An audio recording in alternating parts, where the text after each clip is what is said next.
Assalamualaikum warahmatullahi wabarakatuh. Berjumpa lagi bersama saya Nandriansa. Untuk kali ini saya masih dalam keadaan sakit ya, batuk pilek. Jadi untuk latihan adanya masih terganggu.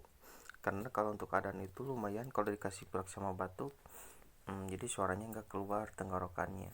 Jadi jangan mengeluh, nikmati dan syukuri aja.